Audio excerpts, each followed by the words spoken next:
let me start. Give me a sec. Okay, go ahead. What's up? Okay, say we earmark $40 million toward. Where that's $40 million coming from? We earmark a certain amount to Mexico. I'm not sure what the amount is. To Mexico, yes. We always get money to Mexico. So you were asking. Could I answer it really quick? Yeah. I'm sorry. She's asked me. What was the question? Oh, I just said if you're building a wall, who's paying for it? Okay, well, we got to start with, how about we don't, if Mexico, for whatever reason, they can't get their money, we'll stop sending them foreign aid for starters, but Mexico's going to build that wall. We can put a tax on the remittances if necessary. And let me tell you something, even if it comes out of my pocket or our pocket, it's a small cost to pay compared to the many millions of, hundreds of millions of, billions of dollars we're spending caring for these illegals, watching them take money through the public service system, etc. It's worth it. Well, you know, with the system, most illegal immigrants... What is it? With most illegal immigrants, we end up exploiting them. That's what's happening right now, and we need to stop that. I agree. They shouldn't be on welfare. They shouldn't be going to public schools. I'm saying we don't really take, I'm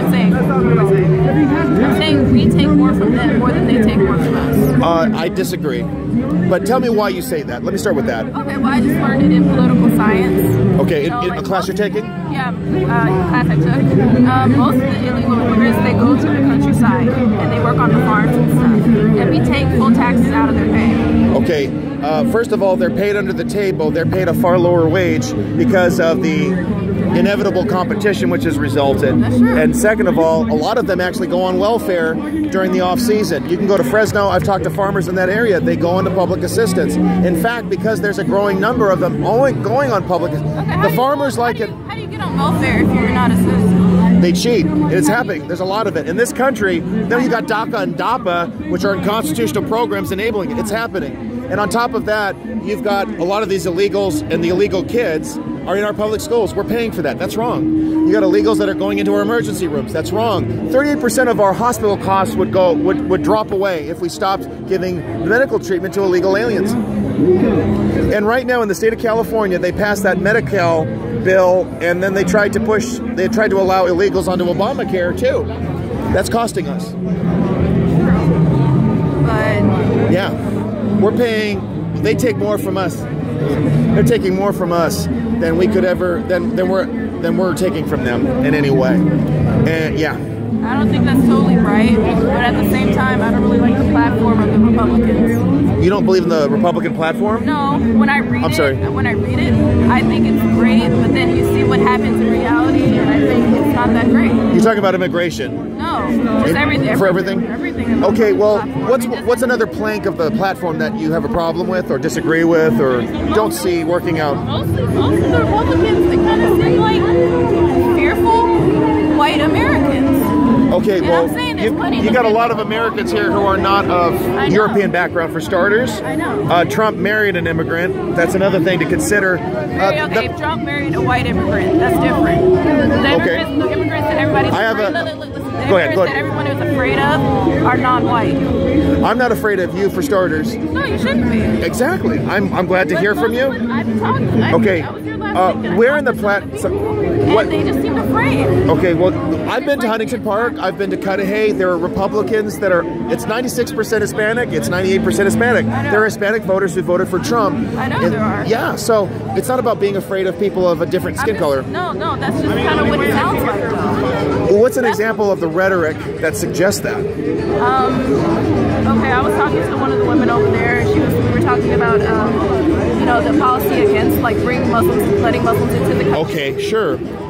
And she said, yeah, we shouldn't be letting them in because all Muslims are terrorists. They're all a part of ISIS. And I was like, that's not necessary. Okay, they're not part of ISIS, but you understand that Islam, as a religion, is not a peaceful religion. Islam. I've studied it. It isn't. Have you met the people? I have. Now, there are some Muslims who are not... Okay, let me finish. Muslims are very peaceful.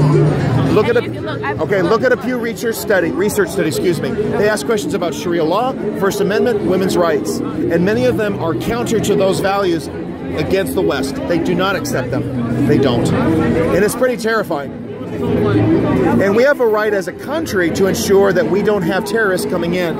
Islam is a clear determinant. It is. You can look at what's going on in Europe right now. The terrorism is from Muslims. It's a very small amount. No, it's not. Yeah, it is. And the problem is it's being... It's being underreported in Sweden. It's being underreported in France. The German police have been attacked. Let me ask you this. What's the percentage of Muslim people that are terrorists? What percentage of the ones who are actively committing violence? What are actively committing violence.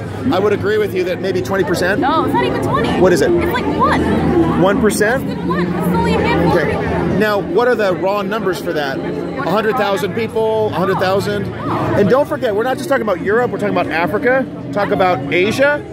You have Asian terrorism occurring in Australia, Islamic terrorism. Yeah, and this is in conjunction with the religion. They say it, Allahu Akbar, that's the term you're hearing. And you talk about, like, there was a 60 Minutes report from the Australian branch, if you will, and they were there in Sweden, and they were talking to the refugees there, and immediately people started throwing stones at them and attacking them and kicking them. And this is becoming a constant habit. You have Malmo, which has now become like 25% Islamic. Women can't walk the streets anymore, they're terrified. So there are a lot of crimes that aren't being reported. But I would agree with you, every Muslim is not a member of ISIS, but Islam is a dangerous cult. And I've talked to many Muslims, former Muslims have told me this. And it's not about religion or ethnic status, it's a religion. So someone who's an Arab, it doesn't matter to me as much. We have a right to bar people from certain countries that have a lot of dangerous refugees. We have a right to do that as a country. Did you know Barack Obama had a barred refugees from Iraq? He did that. Did you hear about that? So he did that, for example. I know George W. Bush, I know George Herbert Walker Bush, I know Bill Clinton did as well. Yes, they're allowed to do it. I'm not really taking sides on this. That's fine. I'm either Republican or Democrat. I'm just noticing there are a lot of discrepancies with both. Sure, and the Democratic Party, they founded the KKK. The Democratic Party. The Democratic Party back then is what the Republican Party No, is. it's not. Yes, it is. Why do you say that? Because they switched parties.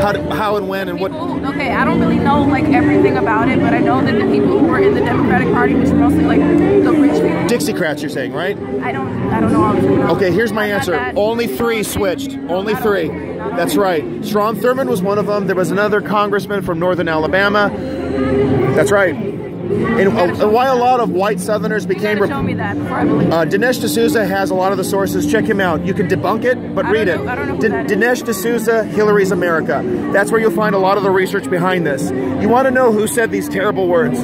We'll have those niggers voting Democrat the next 200 years. Do you know who said those? Probably Democrats. Exactly. Lyndon Baines Johnson. I don't know who that is, but I'm sure he said You don't know. He's the president. He was the president during the Civil Rights Movement from 1963 to 1969. He was the president. I'm not saying either party was never racist. But please do not say that the Republican Party of today became... right now they sound very racist. No, they do not. Yeah, they sound... No, it's like he's not... Okay, you gave an example and I challenged...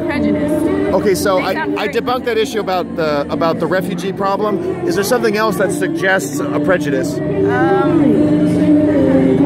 basically what I'm saying. Okay, that's the only thing. No, that's not the only thing. Okay, Republicans have fought for civil rights since their inception. They still do. The Civil Rights Act of 1960. Okay, so let me go to a modern time. I agree with you. That was backwards. Okay, that's in the past. 1965, the 1965 Civil Rights Act. Democrats filibustered it. Every Republican voted for it. It would not have passed without Republican votes. So 1980s, Judge Ronald Reagan signed off on reparations for Japanese Americans. It was a Democrat, by the way, who interned them. And George Herbert Walker Bush signed on the final legislation, so they got reparations. That was George Herbert Walker Bush. Clarence Thomas, Republican, appointed by George Herbert Walker Bush. Let's see, Rick Scott, U.S. Senator from South Carolina. He was the first black U.S. Senator in about 10 years, a Republican. Before that, do you know who the first popularly elected black Republican U.S. Senator? Edward Brooke, a Republican from Massachusetts. Why was he a Republican? The Republicans in Massachusetts desegregated the National Guard. They were the civil rights group. That was in the 1960s, by the way, when most people argue that the party switched.